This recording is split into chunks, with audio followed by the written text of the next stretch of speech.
Alrighty, y'all, I am back with another reading recap video. This is going to be my opinions, my ratings, and reviews on all the 13 books that I read in March and April of this year. I read 2 memoirs, 2 thrillers, some dystopian, and a bunch of romance.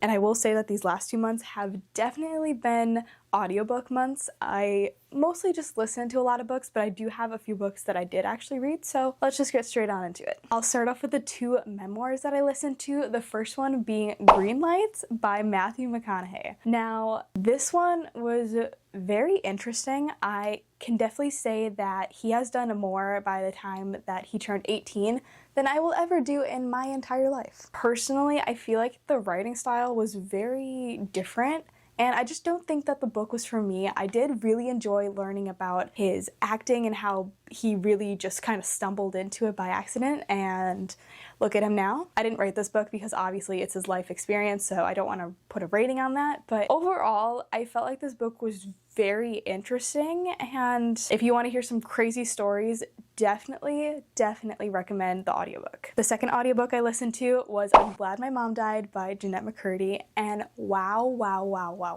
Oh my gosh. Personally, I never grew up watching like iCarly and Sam and Cat and all like the Disney Channel shows, but hearing about her life story and the impact that her mom had on her from literally such a young age. Again, I definitely recommend listening to both of those on the audiobooks because it is them telling their own story, but I loved how the book was separated from before her mom died and then after her mom died, and just the impact that her mom had on her and the way that she made her think and believe different things and forced into child acting and didn't enjoy it, and the whole story is just bizarre. It might be kind of weird to say that I loved it, but I did love the story, even though you just gotta read it to fully understand it. This next book is actually the first thriller book that I ever read, and one of my friends actually recommended it to me, and it is Rock, Paper, Scissors by Alice Feeney. Wow. Like, I loved this story, and then I got to maybe the last 50 pages of it, and it blew my mind. I did not see the ending coming. I predicted one little thing, I'm like, I know the ending, and then like 50 more things happened, and my mind was blown. That was also my first book that kind of introduced third person, which I've never read a book in third person, so I did rate this a 4.75 stars just because the ending was a little bit confusing why she ended it like that. I kind of understand, but overall, this book blew me away. It was so good. The next thriller book I actually finished a few days ago, and it was The Lake by Natasha Preston. Now this one I am very conflicted by because I still don't know what to rate it. I have no idea what to rate this book. Because truly, I really did enjoy it. It's basically about these 2 girls who go back to Camp Pine Lake, and they are now counselors instead of kids going to the camp. And basically this big event happened when they were 8, and that story is kind of unraveled as you get more through the book. I was loving this book. And then the very last sentence, my jaw dropped. I will insert a picture now of my face when I read the very last sentence. Yeah. I don't know what to rate it because I don't know if it might have ruined the book. I don't know. I'm so conflicted. If I had to rate it, I'd probably give it a 3 stars just because I did enjoy it up until the plot twist. Left me speechless, so if you guys have read this book, please let me know because I'm very conflicted. Next up, I have 2 Lynn Painter books, and I read Better Than the Movies by her last year and loved it. It was so good, so I decided to try out another one of her books. So this is Mr. Wrong Number. This is the first book I ever started and finished in one day. This book was so good. As you can kind of see, they kind of blend in, but I tabbed so much in this book. The banter that she creates and the storyline. Basically, our main character, Olivia, gets a random text from Mr. Wrong Number asking her, "What are you wearing?" Already a good start. And she just has one bad thing after another happen to her, and that's such a me thing too, so I really connected to that, and I loved it. Honestly, just because I enjoyed it so much, I think that this is 5 star for me. It was so good though. The next book I read by Lynn Painter was The Love Wager. I actually listened to this on audiobook, but it was such a fast pace audiobook. It was so funny, the banter in it. I also gave that one a 5 stars. I need to own the physical book because it was just that good. I loved it. Basically, our main 2 characters meet and they go on a dating app and reunite, and they basically make a wager on who can find love first, and it's just so good. I couldn't recommend it more. I love Lynn Painter. Then I read The Summer of Broken Rules by K.L. Wather. This one I listened to mostly on audiobook, but I did read a bit of it, and it was just so cute.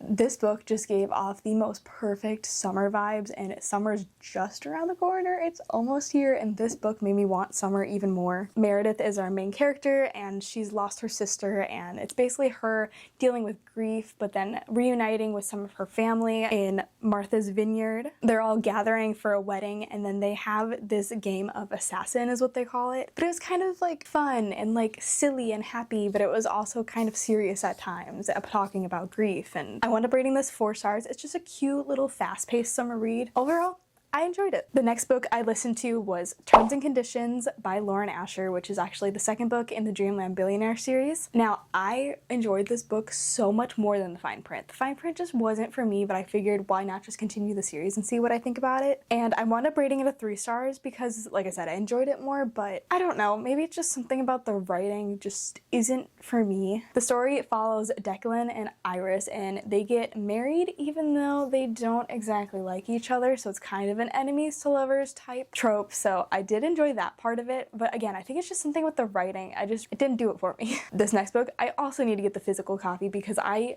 adored this book. I ate it up. It was so good, and it was Ready Player One by Ernest Cline. Oh my gosh, I wish I would have read this sooner. It was so good. It was a 5 stars all the way. I just love the way that the book created this world in this whole other video game universe, but it was so good. I did actually watch the movie afterwards, and I will say that the movie is so different than the book. The way that they find each of the different keys for the gates, nothing really matched up.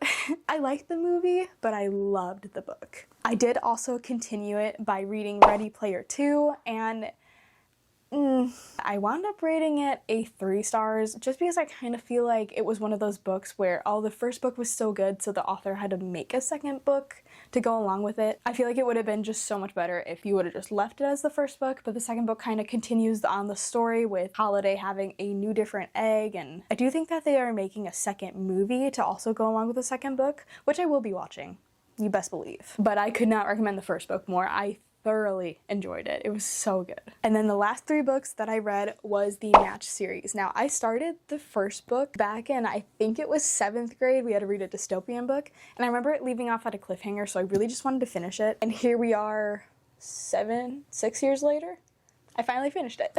And now I will say, as you can see, these do not match, and the first book is smaller, which makes my little heart a little sad. So I read Matched, Crossed, and Reached. I rated the first 2 books a 3.25 stars, and then the third book a 3.5 stars. Overall, this series is very YA, so if you are in middle school or around those ages, definitely recommend. The writing style is definitely for a younger audience, which I didn't exactly remember from the last time I read the first book, but I will say my middle school self is very happy that I actually wound up going back and reading and finishing the series. I will say there was one part in the third book, in like the last 30 pages or so, that got me because I was not expecting that, and it did made me want to cry a little bit, but overall, it's a pretty good dystopian story. I did enjoy that. I will say, I feel like the first book kind of just is like, oh, we're finding out like about the society more, and then the next 2 books are more like adventurous, I'd say. I'm glad I finished another series. That's always so exciting and satisfying to see on my bookshelf another series completed. Not exactly my favorite, definitely for a younger audience, but